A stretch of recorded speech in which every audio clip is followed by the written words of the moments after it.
DJI's new drones, the Lito 1 and the Lito X1, are already arriving in stores for launch. And brand new leaks have just surfaced with never-before-seen details, revealing surprising new information about the successors to the Mini lineup. So in this video, we're going to break down the specs, launch details, and everything else you need to know about DJI's new entry-level drones. It's already a tradition for DJI to send out early units of its new drones to top influencers, so they can prepare review videos and flight tests ahead of launch. And it's during this window that real-world images tend to leak, often revealing new details that end up confirming previously reported specs and rumors.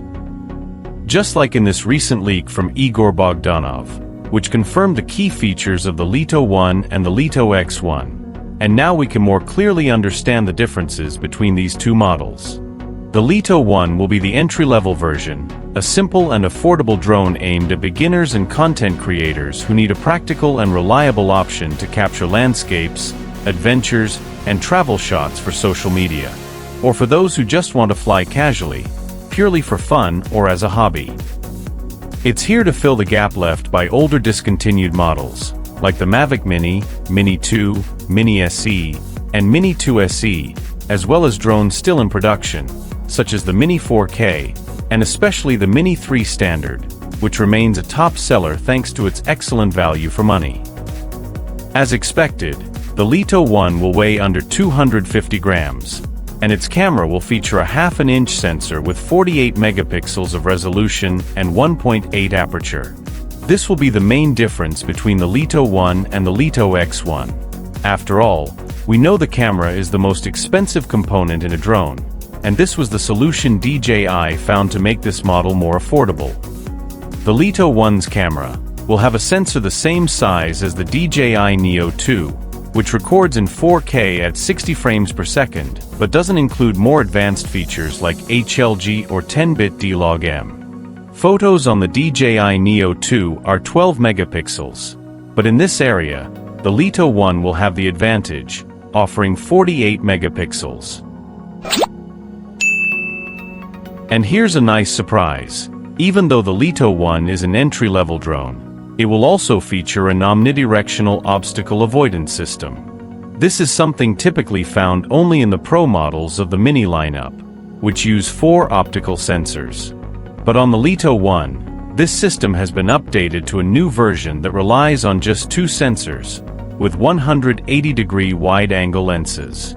On the bottom, it will also include an infrared system to provide more accurate altitude measurements.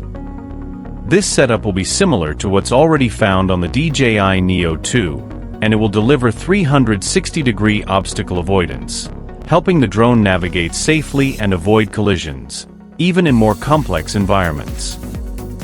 The Lito X1, on the other hand, is designed to take over the space of the former Pro models in the Mini lineup, like the Mini 3 Pro, which has already been discontinued, and the popular Mini 4 Pro, which is still a strong seller. It could even replace the Flip, if DJI decides to phase out that lineup.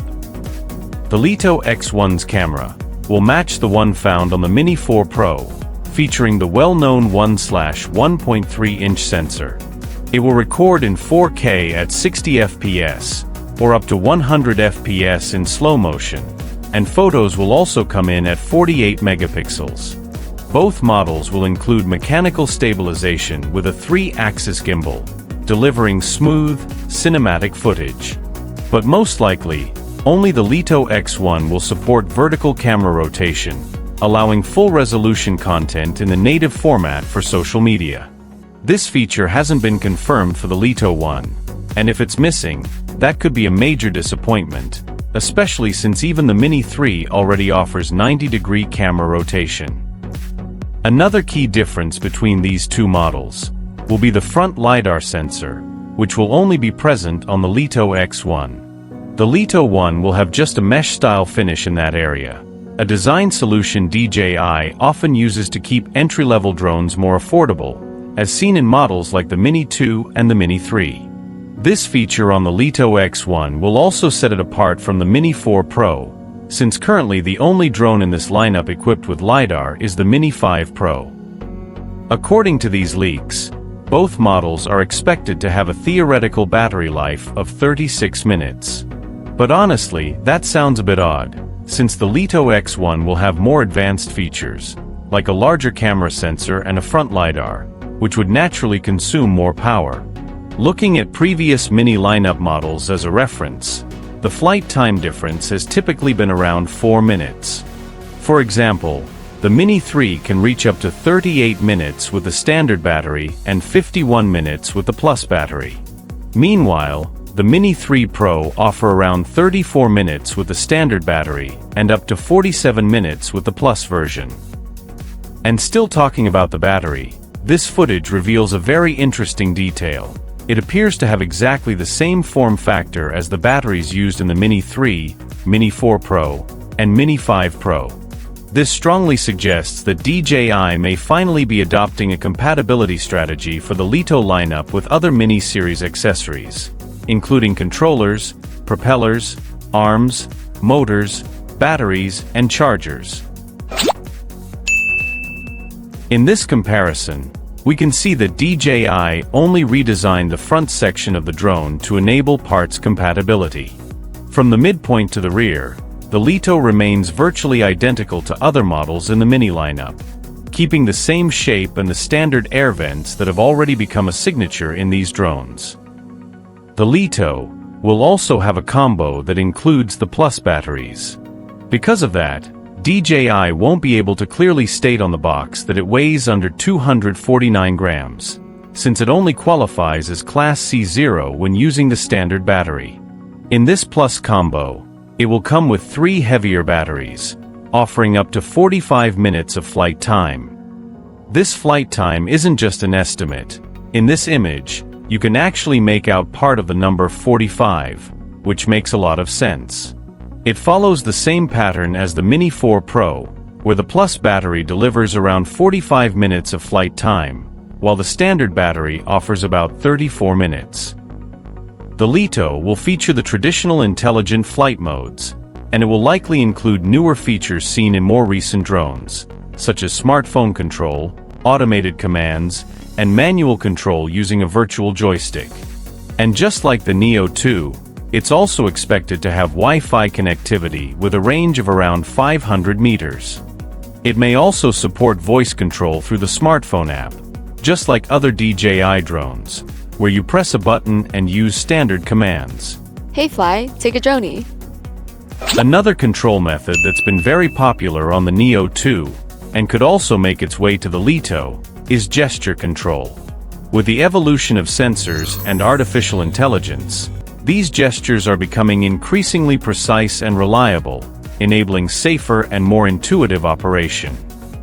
The Lito will use O4 transmission technology, delivering a range of up to 20 kilometers with low latency and strong stability.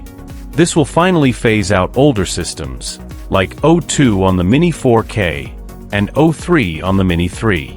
It will standardize DJI's lineup around O4, making it compatible with newer controllers like the RCN3 and the RC2. However, it's unlikely that the Lito will support the Motion Controller 3, the FPV Remote Controller 3, or the Goggles 3 and Goggles N3, since it's not designed for FPV flying. Both models will feature an SD card slot, and will likely include internal storage as well. However, the Lito 1 is expected to have a smaller capacity, around 22 gigabytes, while the Lito X1 should offer approximately 42 gigabytes. As we can see, the goal of the Lito 1 and the Lito X1 is to standardize and modernize the entire Mini lineup, with the exception of the Mini 5 Pro, which is a more advanced drone, featuring a top-tier camera with a 1-inch sensor, and unique gimbal capable of rotating up to 225 degrees. But when will the Lito actually hit stores? DJI has already confirmed that its launch is happening tomorrow, Thursday, April 23rd, and units are already arriving in stores to begin sales. So as soon as it's available, I'll be getting mine, because demand is expected to be high and the first batch will likely sell out fast. If you enjoyed this video, leave a like and don't forget to subscribe to the channel. Thanks for watching.